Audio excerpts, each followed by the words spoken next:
அனைவருக்கும் வணக்கம். நாம் காம்ப்ளிமெண்ட்ரி ஃபீடிங் டே அப்படிங்கிறத இப்போ கொண்டாடிக்கிட்டு இருக்கோம்.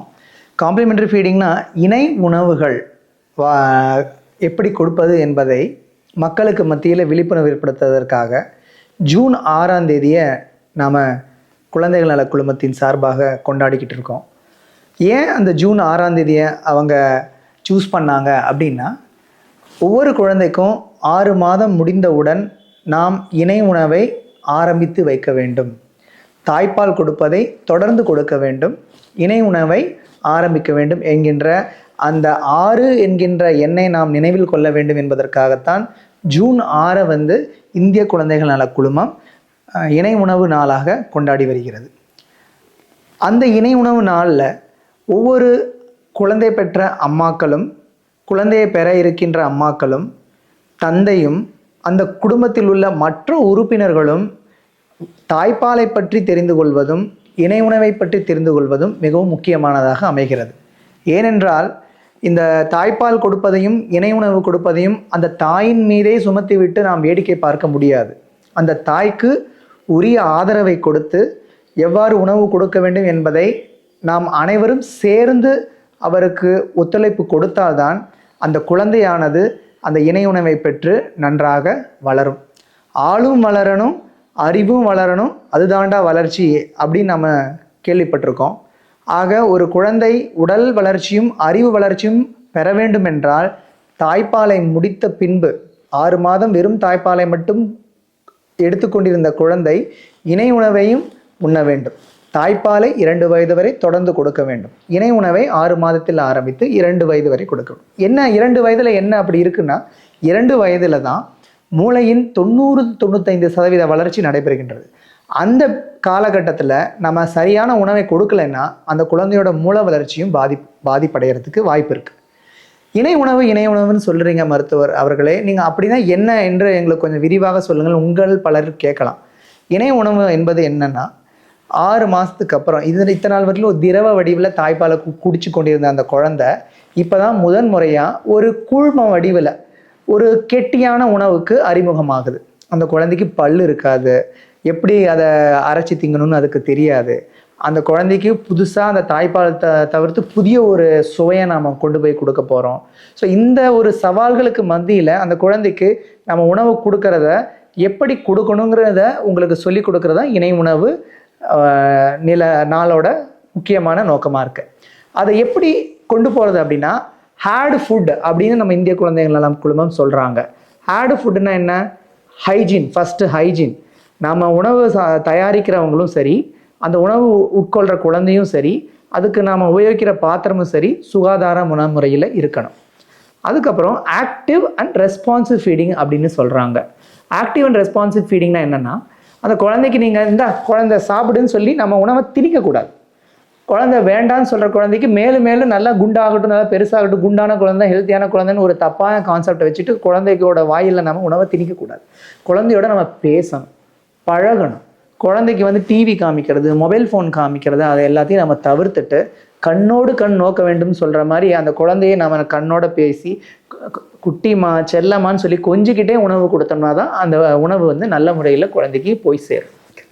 அதுக்கப்புறம் பார்த்தீங்கன்னா டயட் டியூரிங் இல்னஸ் அப்படிங்கிறாங்க.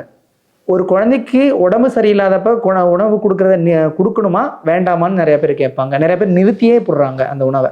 அவ்வாறு நிறுத்துவது தவறு. அந்த குழந்தைக்கு உடம்பு சரியில்லாதப்பவும் அந்த குழந்தைக்கு நிறையா சக்தி தேவைப்படும், ஆற்றல் தேவைப்படும். அப்படிங்கும் பொழுது நாம் எப்பொழுதும் கொடுக்குற உணவை அந்த குழந்தைக்கு நம்ம கொடுக்கணும்.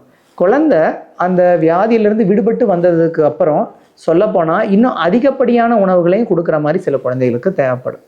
இதில் இன்னொரு முக்கியமான விஷயம் என்னென்னா, அதிகப்படியான சர்க்கரையை கொடுப்பதை நாம் தவிர்க்க வேண்டும். அதிகப்படியான உப்பு கொடுப்பதை நாம் தவிர்க்க வேண்டும்.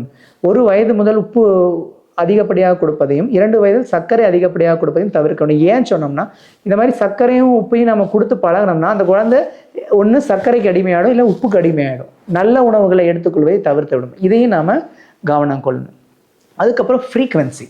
ஒரு நாளைக்கு எத்தனை முறைங்க உணவு கொடுக்கறது அப்படின்னு கேட்பாங்க.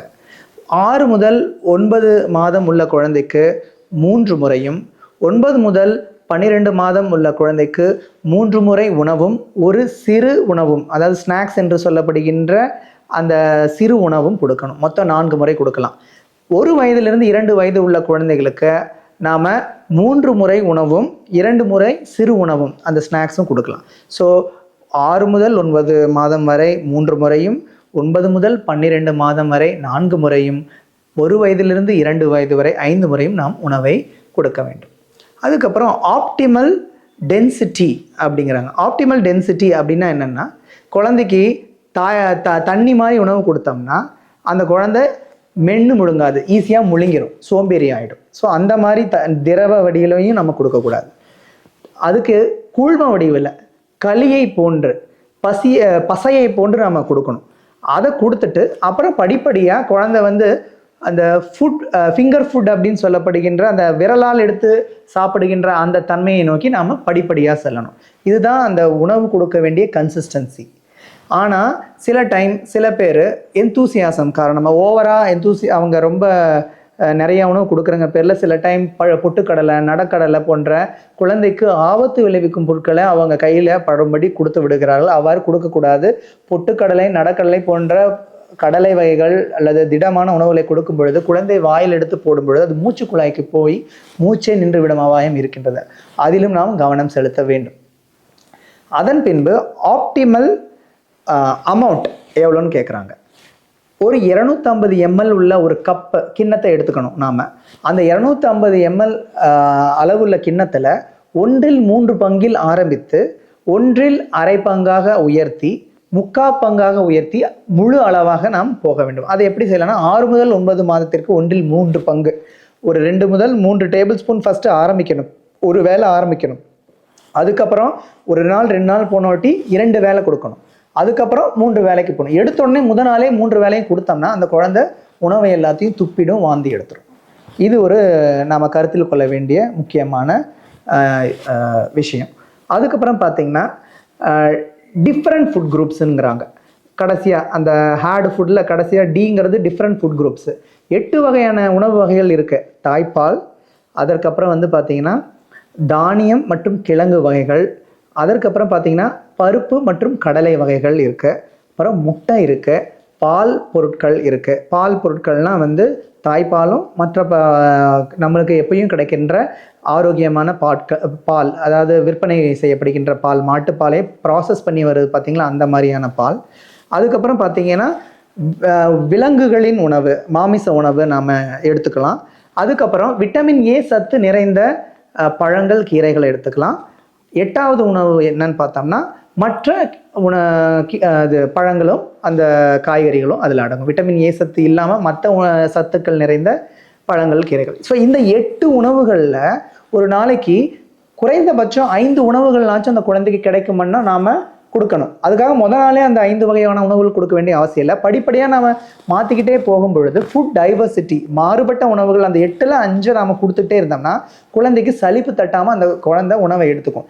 இல்லைன்னா குழந்தை உணவை தட்டி விடும், துப்பிவிடும், தள்ளிவிடும். கொடுக்கக்கூடிய உணவுகள் அப்படின்னு நீங்கள் தெரிஞ்சுக்க வேண்டியதுன்னு பார்த்தீங்கன்னா அரிசி கஞ்சி, பருப்பு கஞ்சி, பாசிப்பருப்பு கஞ்சி, பொட்டுக்கடலை கஞ்சி எல்லாத்தையும் நாம் ஒரு பவுடராக்கி கஞ்சி வடிவில், கூழ்ம வடிவில் நம்ம கொடுக்கலாம். இட்லி கொடுக்கலாம், ரவா உப்புமா கொடுக்கலாம், குழந்தைக்கு முட்டை கொடுக்கலாம், கேசரி கொடுக்கலாம், நெய் கொடுக்கலாம். இது எல்லாமே ஆரோக்கியமான உணவுகள்.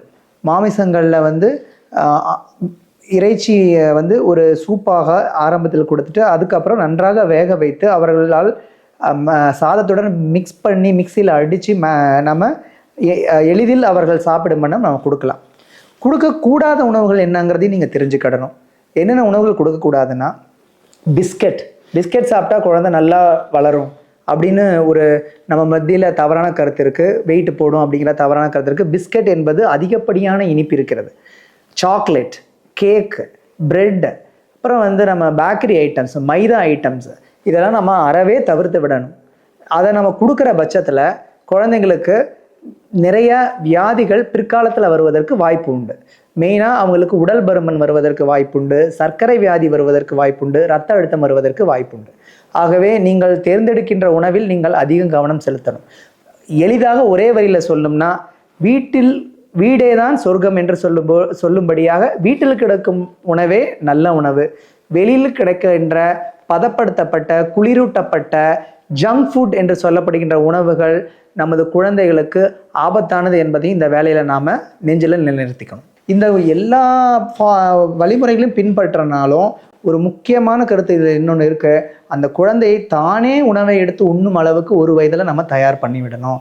ஒரு வயதுக்கு 9 மாதத்திலேயே அதுக்கு முன்னாடி தட்டையும் அந்த உணவையும் நம்ம வச்சோம்னா அந்த குழந்தை எடுத்து பூசிக்கும், சாப்பிடும், முகத்தில் அப்பிக்கும், தூக்கி உங்கள் முகத்தில் எரியும், என்ன வேணாலும் பண்ணும். அதெல்லாம் நீங்கள் ரசிக்க ஆரம்பிச்சுட்டு அந்த குழந்தை படிப்படியாக குழந்தை வாயில் எடுத்து உணவு உண்ண ஆரம்பிக்கிற அந்த ஸ்பூனை நாம் ஊட்டாமல் அந்த குழந்தைக்கு இந்த ஸ்பூனை கொடுத்து ஸ்பூனால் சாப்பிட்றதுக்கு நாம் ட்ரைனிங் கொடுத்தோம்னா ஒரு வயதுக்கு அப்புறம் அந்த குழந்தையே தன்னை தானே உணவை எடுத்துக்கொள்கின்ற தன்மையை வளர்த்து கொள்ளும்.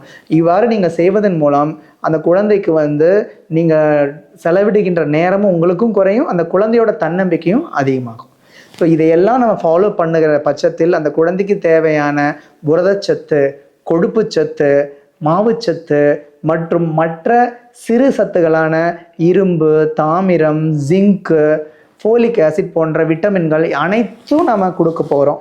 இது கிடைக்கிறது மூலமாக ஒரு ஆரோக்கியமான குழந்தையை நம்மளால் உருவாக்க முடியுங்கிறத நான் உங்களுக்கு இந்த நேரத்தில் வலியுறுத்திக்கிறேன். மேலும் இதில் ஏதேனும் உங்களுக்கு சந்தேகம் இருந்தால் உங்கள் அருகில் உள்ள குழந்தைகள் நல மருத்துவரை நீங்கள் தொடர்பு கொண்டு இதில் இருக்கின்ற சந்தேகங்களை நீங்கள் கலைந்து கொள்ள வேண்டும் என்று அன்புடன் கேட்டுக்கொண்டு, மேலும் இதில் இன்னொன்று கடைசியாக நான் முடிச்சுக்கிறேன்.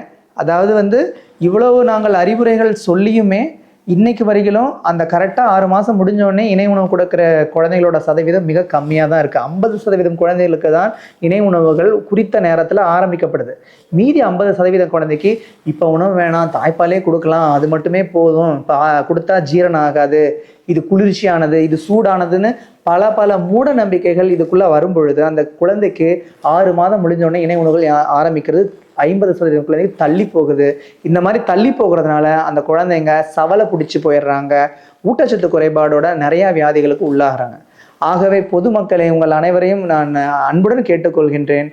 6 மாதம் முடிந்தவுடன் இணை உணவை ஆரம்பித்து தாய்ப்பாலை தொடர்ந்து கொடுத்து ஒரு வளமான சமுதாயத்தை, ஒரு வளமான குழந்தையை இந்த நாட்டிற்கு கொடுப்போம் என்ற உறுதியை இந்த இணை உணவு நன்னாளில் எடுப்போம் என்று உங்கள் அனைவரையும் கேட்டுக்கொண்டு வாய்ப்பளித்த இந்திய குழந்தைகள் நல குழுமத்திற்கு எனது நன்றிகளை தெரிவித்துக் கொள்கிறேன்.